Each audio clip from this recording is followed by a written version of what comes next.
Welcome! I've been asked by P&R to shoot a promotional video about Ted Turnau's new book, Popologetics, Popular Culture in Christian Perspective. In an attempt to keep costs down and to find someone who is truly knowledgeable about this project, I decided to interview myself. So, welcome, Ted. Thanks, Ted. It's really great to be here and there. Let's get right down to it, shall we? This title, Popologetics, it's rather odd, isn't it? It sounds like the cross between a plush animal company and an IT firm. No, not Popologetics, Popologetics. Popologetics. Oh, like apologetics but with pop, because it deals with popular culture. Exactly. And you thought that was clever, didn't you? You're sure it's not an L. Ron Hubbard thing? After all, it does rhyme with Dianetics. No, I mean, it does, but it's supposed to rhyme with apologetics. Okay, so it's an apologetical approach to popular culture, right? Correct. Perhaps you could explain for the folks out in YouTube land what apologetics is. It doesn't have to do with apologizing, does it? No, though I've heard that one before. So have I. Yeah. I would define apologetics as the art of presenting the Christian worldview in a context of unbelief. So it's all about understanding systems of unbelief, critiquing them, and then presenting the power and the truth and the beauty of the Christian worldview. Isn't that something that usually happens when talking to believers of other religions? Yes, it does. But I see religion happening all over the place, including in popular culture. So popular culture is religious? You mean like the Church of the Jedi? There is such a thing, you know. I know. You were saying? Oh, I mean, it's not just Jedi churches. At the heart of all popular culture is religion. But by religion, I mean something far broader than organized institutional religion. All cultural expression, at its heart, has at least religious implications, even when it doesn't seem to. How so? Well, each piece of popular culture projects an imaginative vision of life. It proposes a way the world is, and the way the world should be. Each piece of popular culture presents a perspective on ultimate reality. You mean a worldview? Yes, popular culture deals in worldviews. That's what they are. Imaginative visions of the world that influence the way we think about the world, God, each other, even ourselves. In a sense, popular culture is a type of worship directed by these ultimate beliefs. That's why it's appropriate to engage it using apologetics. So popular culture is not trivial. Not trivial at all. I mean, a lot of it doesn't have a lot of depth, but some of it does. And even the shallow stuff isn't trivial in the sense that each piece of popular culture projects an imaginative world that beckons us, that invites us to come inside, to live there, at least for a little while, for the length of the song or the movie or whatever. And that influences our worldviews and the worldviews of our friends and neighbors. This sounds pretty abstract. Could you give a short example? Sure. Let's take the example of your typical rom-com. Rom-com? Oh, sorry. Romantic comedy. You know, like Nora Ephron's Sleepless in Seattle. It doesn't seem religious at first. No, it doesn't. It's just your typical boy meets girl story, or girl hears about boy on the radio and then stalks him because she thinks he's the love of her life. Right. But what worldview, what religion does the movie propose? That if you find the right guy, the right girl, the right lover, then your life will be happy, fulfilled, full of meaning, full of promise. In other words, romantic love is elevated to the position of a virtual god. An idol. Precisely, an idol. But it's also important to realize that popular culture isn't just about idolatry. Romantic love isn't evil. It's a great gift of God. I'm all for romantic love. I romantically love my wife and have done for a long time. Hey, watch your sweet talk. She's my wife too, you know. The point is that it's a gift of God and it should be treasured for what it is. But try to make it more than that and it becomes an idol. Romantic love never was meant to give us ultimate meaning, a purpose for living. That's God's job. That's God's domain. What idolatry does is it takes some good gift of God, some fragment of His grace, and twists it into something it was never intended to be. And it's important to see both the gift and the twistedness. Absolutely. If Christians are going to respond to popular culture without simply dismissing it as evil or idolatry, then they're going to have to understand these gracious gifts of God that are woven into popular culture as well. After all, that's why popular culture is attractive.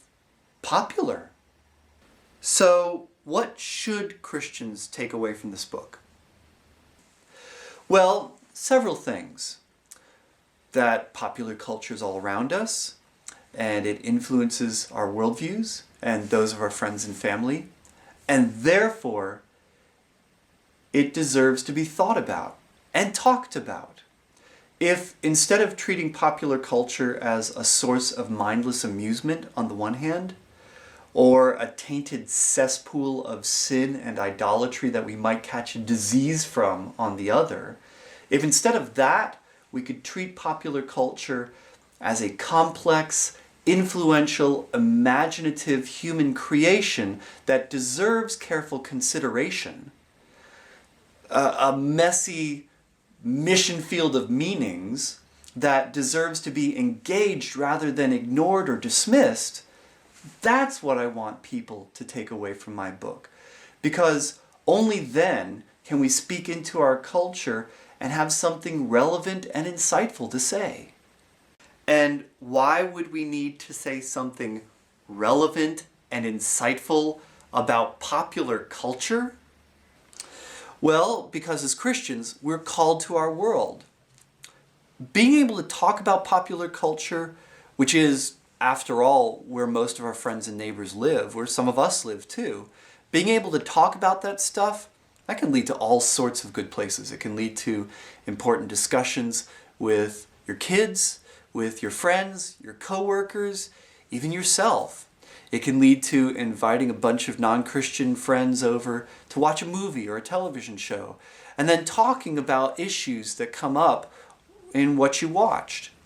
Or listening parties when an album is released, or talking about video games you love, or websites, or whatever. Popular culture is a great opportunity to talk to people about stuff that matters where they live in a world filled with popular culture. And more often than you think, these discussions can lead people into new ways of thinking about who God is, who we are, what we're doing on this planet. Sounds deep. Isn't this just for theologians or philosophers? Not at all.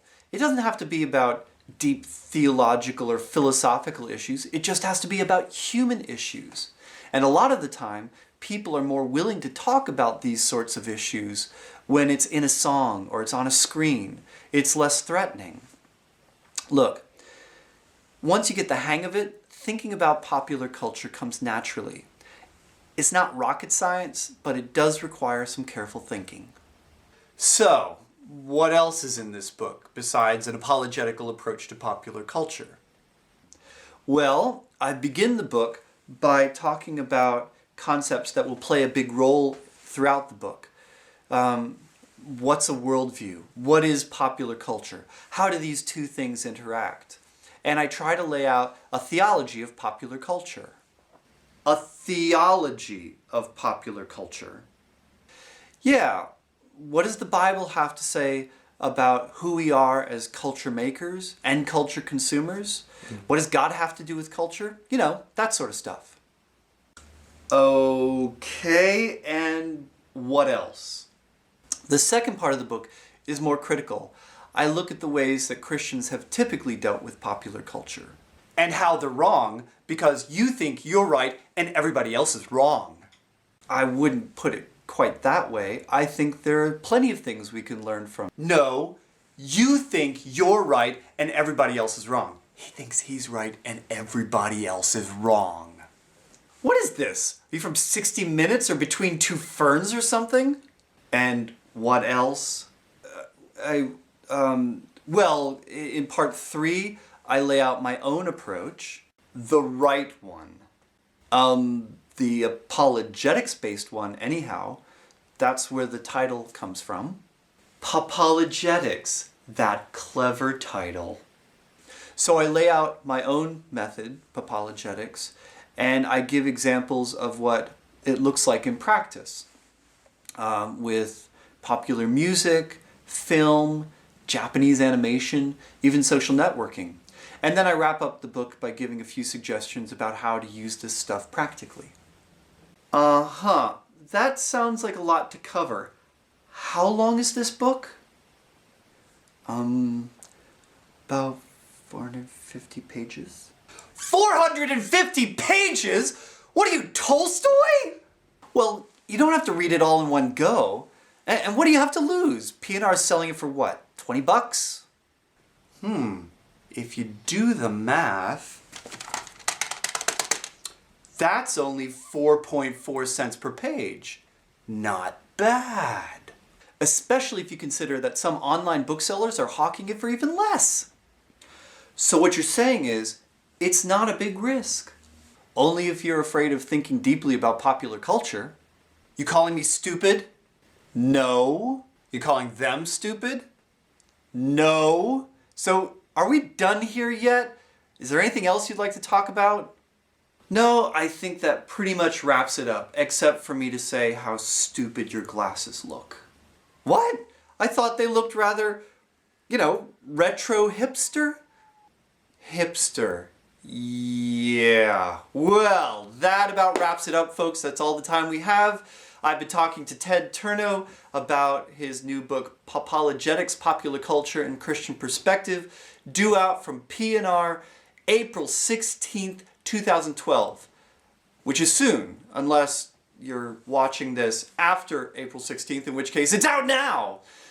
You can check out a preview of the book on the website. That's www.turnau.cz. That's www.turnau.cz. Because we live in the Czech Republic. So, thanks for joining us. Take care.